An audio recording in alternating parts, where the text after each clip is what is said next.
Here goes nothing. We're gonna turn on the vacuum pump. As you can see, the laser is working inside of it. We might bust the laser with the vacuum, but that's not the idea.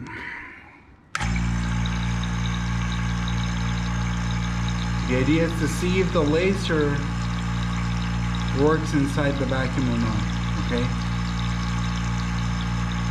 Alrighty. Here we go again, alright?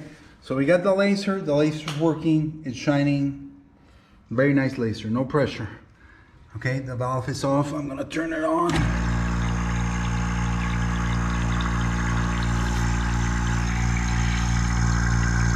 Okay, there. Pressure is rising. I can see the beam. Can you see the beam of the laser? Tell me. Can you see the beam? Yeah. No, I don't see the beam anymore. It disappeared. The beam is gone. But how is there no more beam and then you have something at the end, the pointy green dot? Well, you could say, okay, the air is gone, the water vapor is gone, it's got no more medium. Then how is it traveling? Okay? How is it traveling? It's not traveling. That's the answer. Here, I'm going to turn the valve. There's nothing in there right now. There's no more beam, but you can still see the light. Okay? Because light is not a particle. Light is not a wave. Light is the illumination of the crystals themselves and the local or even non-local propagation of said illumination.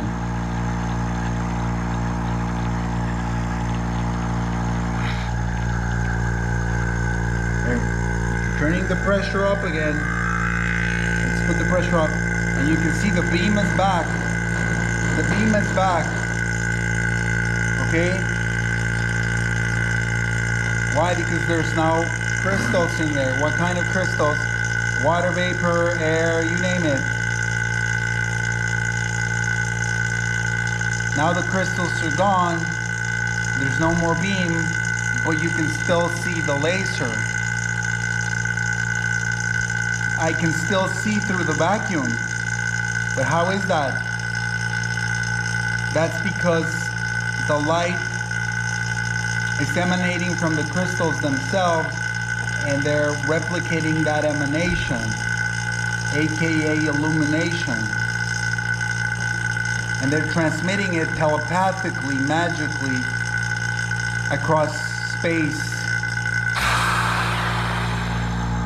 Look. No beam, no pressure, no beam.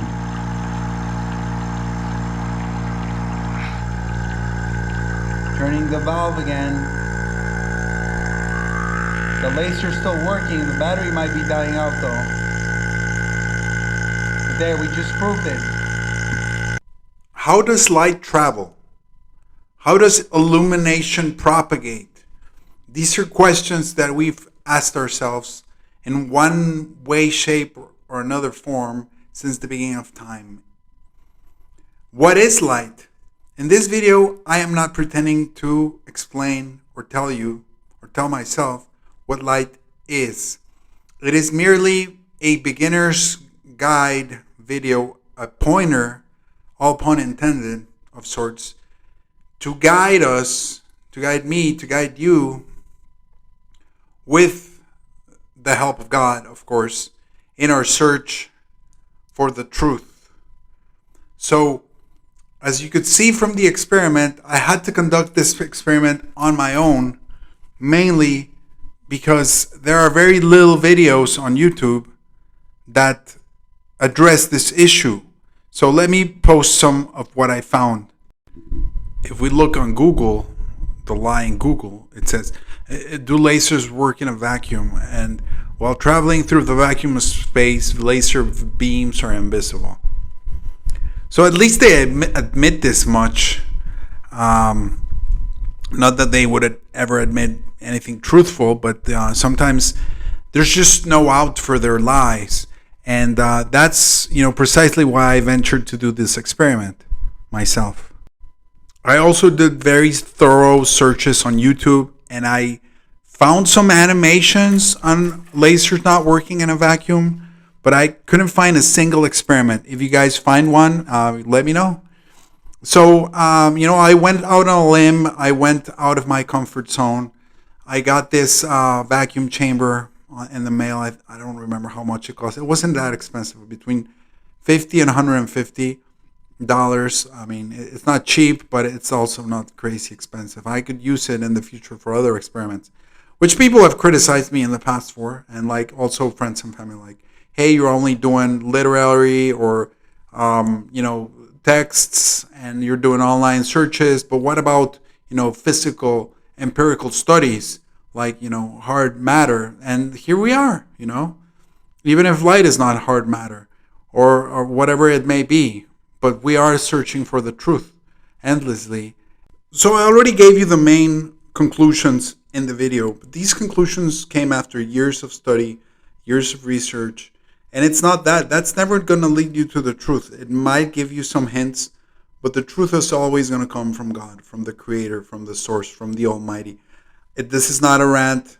This is the actual key.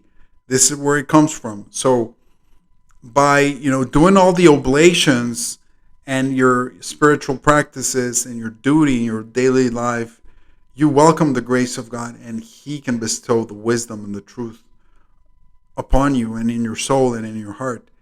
So He put this idea in my brain, not my brain, my mind, my soul, my heart, some time ago, but I could never wrap my mind around it. I just, He put the thought in my mind, the conclusion that light is a property of crystals, okay? And what crystals do is they're communicating with each other when they're vibrating at the same frequency, if you will. When they have a certain perspective that is the same between two crystals, then they can communicate telepathically, locally, or even non-locally at a distance. You can call it telepathy if you want. You could even call it teleportation of sorts, of information. So they're exchanging information. They're exchanging energy magically. This is what I keep telling you. Everything revolves around crystal magic in this physical universe. Our physical universe is made up of crystals, and I will prove this to you beyond any reasonable doubt through the course of several videos on my channel. Indeed, that is one of the biggest keys to the truth. Another huge key to the truth, I just told you. You have to bow down before the Maker in order to receive any blessings, any grace from Him. So back to the point at hand. You can see through a vacuum, and a lot of people have, come up with theories such as the ether. Oh, it's because of the ether. But what is the ether? Have you ever seen the ether? Have you ever experienced the ether? Or are we just repeating something that we don't understand? Are we just parroting something else? And the whole point of, the Illuminati psychos that are demon worshippers telling you, oh, light is a particle or it's a wave, quantum mechanics, all that is baloney, all that is unprovable, all that is junk. Whatever proofs they've done, they've been thoroughly debunked by independent researchers. Light does not act as a wave. The double slit experiment has been debunked. What's causing that diffraction pattern or interference pattern is the actual diode or the actual little plastic frame or crystal frame that where the laser or where the light is shining out from. So you gotta look really closely for where their tricks are hidden, and these parlor magicians, they're always trying to fool you. So you gotta be real careful, and that's one of the reasons that you have to go out and do your own empirical experiments as much as you can, whenever possible. I'm not an expert. As you can clearly see, this footage is very raw. It's very amateur. I suck at it. I'm sorry. I apologize. But you can do it yourself. That's the fun of it. It's observable. It's demonstrable. It's provable. It's repeatable. Okay. And that's the gist of it, right? It's not like, okay, what's the ether? Well, it's just some myth. It's just some notion, right? Where does it come from? Well, it comes from the original Sanskrit Akasha. But Akasha, how do you translate Akasha? I don't want to get into that too much right now. I'll do that on another video. But it's one of those things that it's pretty much untranslatable, because Akash can also be referring to actual 3D space, which might be something, it might be nothing. It might be the absence of something. So that's a whole nother rabbit hole. I don't want to get into that too much right now. What I'm telling you right now is what light is. And this is not a video to be like the be all end all of what light is, or how it travels, or how illumination is transferred or propagated.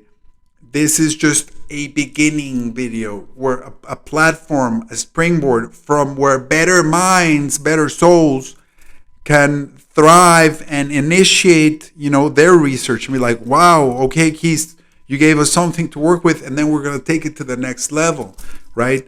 In search of the Creator, getting closer to the Creator, whom is always around us.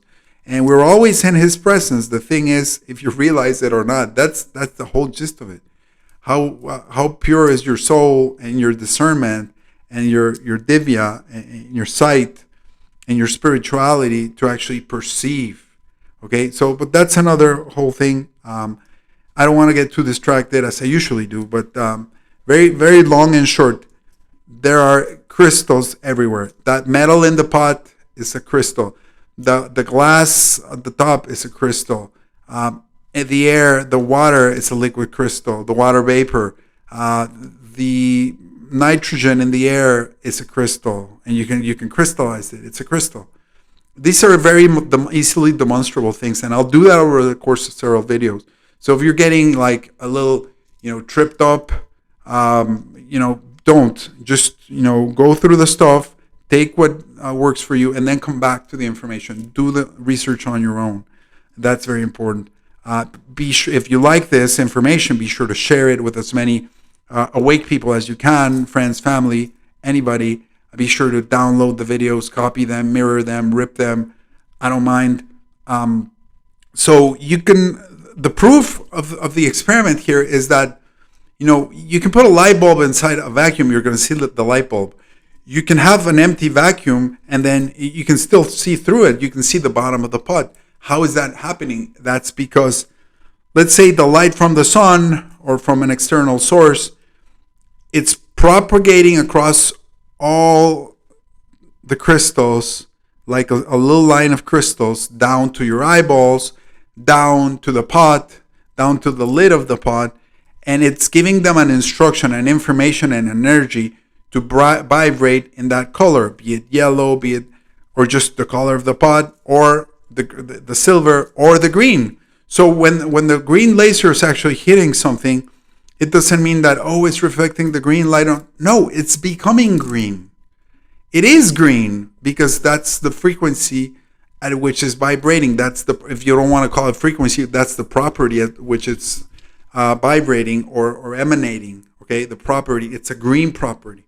Okay, that's it. It's as simple as that. That's why you have so much trouble in high school, and kids have so much trouble trying to understand diffraction of light and the rainbow, and because it's all a lie. When they tell you, the light that's being reflected, bounce off of something, it's the one that it's not taken in. How does that work? Remember those things where they tell you, that glass is, that cup is blue.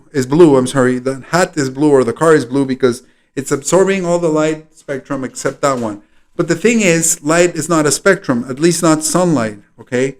That's been also debunked. So I don't want to get into things that have already been debunked by other independent researchers. I want to get into the meat of the subject of what I'm telling you. That light is an information, it's an instruction, it's an energy that's being propagated across the crystals. So they can travel through a medium, but it can also skip the medium telepathically or teleporting itself to another crystal in the vicinity, or not even in the vicinity. How do you think cell phones work? How do you think cameras work? How do you think TV works? How do you think your Wi-Fi works? oh, because it's transmitting a signal and it has so much power. Yes, it is. But it's a vibration that the other crystals in the computer or the silicon crystals or in the chips of your phone, etc., the wireless cameras, whatever it may be, they're emitting, they're tuned to the same symphony, okay? And they're vibrating at that same symphony. That's how you have wireless transfer of information and energy, because it's a telepathy, magic. It's not a materialistic thing. That's why they try to corner you into like a false dichotomy, Hegelian dialectic of the devil. Is it a particle or is it a wave? It's neither. It's neither. Okay? It's not a wave. There's no medium to transmit it. They also come up with the fake ether. There's no ether to transmit it. You don't need an ether because it's not a wave. Okay? It's not a particle because there's nothing that's being sent out. What's being sent out is the information between the crystals and here in the laser, in the diode, emitting this green packet of information, and the crystals in the pot, they're receiving that, so they're vibrating in the green. And you could have light so powerful that it could melt anything. So the information and the energy being transferred is so high that it goes beyond the level of the crystals to hold it, and it melts them down. That's why you also need to check out my video on the power of the light. I think it's the second video I did. Light can melt anything, any form of matter, even ceramic, even tungsten, even carbon. It can destroy it because it goes beyond the capability of the single crystals to harness that information, and melts them down. So matter is not made of atoms or molecules or electrons. That's complete garbage. When the elites tell you, oh, we're made up of atoms and we're mostly empty space, and we could literally walk through walls, they're laughing at you. They're gaslighting you. Okay, they have duper's delight. They're relishing in the fact that we've become some dumbed down, like below animals, below sheep. So, guys, you need to like research with your soul, with your heart, in Christ, in God, and take this information and fly with it. Because when you start seeing how reality really works in a magical way, this is not a physical deterministic construct, okay, of cause and effect. We live in a magical world that is quite literally magical, and I've just proved it to you with this experiment. And you can do it on your own. You can prove it to yourselves, okay? The light is not light per se. It's illumination. What's illuminating? Crystal A is vibrating, or it has a certain property, a certain energy signature, if you will, and it's transferring that to the surrounding crystals. That's why you also have different levels of diffraction in different materials, because they're made of different crystals with different geometries. So I'll do a lot of videos on all this, a lot of videos on the geometries of the actual crystals at the microscopic level, which you can actually see with actual microscopes. Not fake atoms and fake molecules that you need CGI and you can't see, and you have to take their word for it. So the whole thing here, without the ether, the particles, the waves, is that you have to take somebody's word for it, and you just repeat it like a parrot. Okay, we have to stop repeating things, like completely right now. Stop repeating things that you don't know for a fact, and you have to own it, and you have to be able to say, I don't know, I do not know. You have to tell your kids, you have to tell yourself, I do not know, I am ignorant. You have to come to that state of enlightened ignorance, if you will, and humble yourself before God. And that Bible keeps telling you that over and over again. And the whole yoga and the whole Vedanta is all about being humble, okay? So we got to get rid of the false ego and come back to the light, all pun intended. And who is the light of the world? Yeshua, Christ, the Savior, the elect, is the light of the world. So what is that also telling you? Because he repeats it over and over again. It's telling you that the substrate of which all creation is made is God. And that's why he can also see and hear everything. And he repeats it throughout the scripture. Omniscient, omnipotent, I see all, I hear all. I remember in Enoch, I don't know the exact passages, I don't have them in front of me. The humans were doing their human thing, like we're always, doing stuff that we're not supposed to be doing. And, just the sun and the moon were so upset because we're not worshiping the Lord like everything else, like all the creation is, and bowing down and like every single second devoting our breath to blessing the Lord and praising the Lord. And the sun and the moon do it all the time, and like so do all the plants and all the animals and the ocean and the mountains and the clouds. They're always praising the Lord every single second, and that's why they're powerful, and that's why we're not, and that's why we got cursed by the fallen and the devil. But blah blah blah. That's a different subject. But the thing is, I mean, the sun flat out, and the earth too. The sun flat out told God, do you want me to burn them down because of their sins? The moon too. Do you want me to freeze them to death? Or the earth, do you want me to swallow them whole? Because, they're just committing sin after sin after sin after sin. And they're right in front of you, like in your presence, and they don't know it. And then God says, let them be. I got my thing going. I know what I'm doing. You guys do your thing and don't mind them too much. I know what my purpose, what their purpose is with me, and they'll figure it out on their own directly with me. So he's very benevolent in that sense, very merciful with us, even though we transgress every single day, all of us, okay, me included, everybody. So we have to take that into account. We have to own it, and we have to, have a little come to God and humble ourselves, come to our knees, go down to our knees and praise the Lord, bless the Lord for everything that He gives us, including this piece of real information guiding us towards the truth, to the light.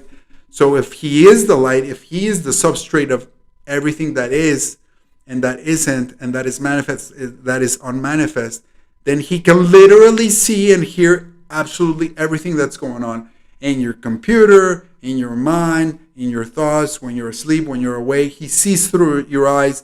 He listens through your ears. It's not an analogy, guys. It's the actual fact of the matter, all pun intended, okay? Everything that light touches is instantly, telepathically transmitted to the throne room of God. And He's watching live. And then 8K or 20K or 1000K, whatever K you want to attribute, He's got the 3D everything of every single thing that you've done and you thought and you didn't do in your life, and all of ours. So that's the capability. It's an immense capability that we just cannot comprehend or imagine or fathom. And that's why sometimes we think, oh, it's a fable, it's a myth, it's a story, it's a legend. It's not. It's the actual fact of the matter, okay? So every single crystal in the universe, every single bit of information, every single illumination frequency is transmitting to the Lord, to the Almighty, every single microsecond of every single day. All the data, and it's flowing back and forth telepathically, just like you saw in this experiment. All right? So if you needed me to go into detail, I think I already did, but to those that haven't gone it already, you have the beam because there's light crystals in the medium. And then when I turned on the vacuum and I extracted all the crystals, there's no more beam, but you still have the point at the end, because you still have the light propagation, the illumination propagation. How is that possible in a vacuum? There's no ether. There's no need for an ether. There's no need, Occam's razor, okay? There's no need for external stuff that it's still going to be just baloney when we can explain the system within itself. And we need to stay away from the mechanistic, reductionist, deterministic mafia, which have polluted our brains with garbage. And we need to come back to the reality that this universe, this reality, this realm of Earth is it's Narnia. Okay, and I'll do a lot of decoding of the books of Narnia and the Lord of the Rings, which have a lot of truth in them. Their authors were Rosicrucians. They had access to the library of Babylon, aka the library of the Vatican. Okay, and not just them. There were some other writers there that I'll touch upon. So the main takeaway is this. Okay, even fire and even electricity are properties of crystals. and I don't want to spoil the next few videos, but you cannot have fire in a vacuum because there's no crystals. You cannot have electricity in a vacuum because there's no crystals. You cannot have light emanation in the vacuum. You can have light propagation, but I just showed you that the propagation is not due to the medium. It's due to the crystals transferring that information packet between each other in spite of space. They do not care if it's 10 feet or 10 centimeters or 10 kilometers or 100 miles. The crystals don't care. They're not local. They can be. Okay, you have a light bulb shining in the room, it lights up the room, but you can also use a walkie-talkie with a certain power and a certain range and talk to somebody a mile away. Okay, and you can use other forms of communication and talk to people 1,000 miles away because of the crystals, because they're transmitting that information in the form of electricity, light, energy. They're transmitting it across space. And who knows, maybe there's a time component as well. So we'll have to keep praying to the Lord and doing our investigation to come up with something there. But for right now, for me, this is really mind-blowing. About a month ago, I got the idea from God for this experiment, and I've just shown it to you. And the fact that there's very few, almost none videos of lasers inside a vacuum on YouTube shows you something. Shows you what? Shows you that they're scared to death of this experiment. If you can find them, please send them to me. That'll be great. That'll be, the cherry on top. But they're scared to death of this experiment because it blows away the ether, it blows away the particles, it blows away the wave theories, all fake theories, and it proves that the crystals and the illumination and the light is a communication, wireless communication between crystals, period. End of story. God bless you guys. Have a good rest of the week.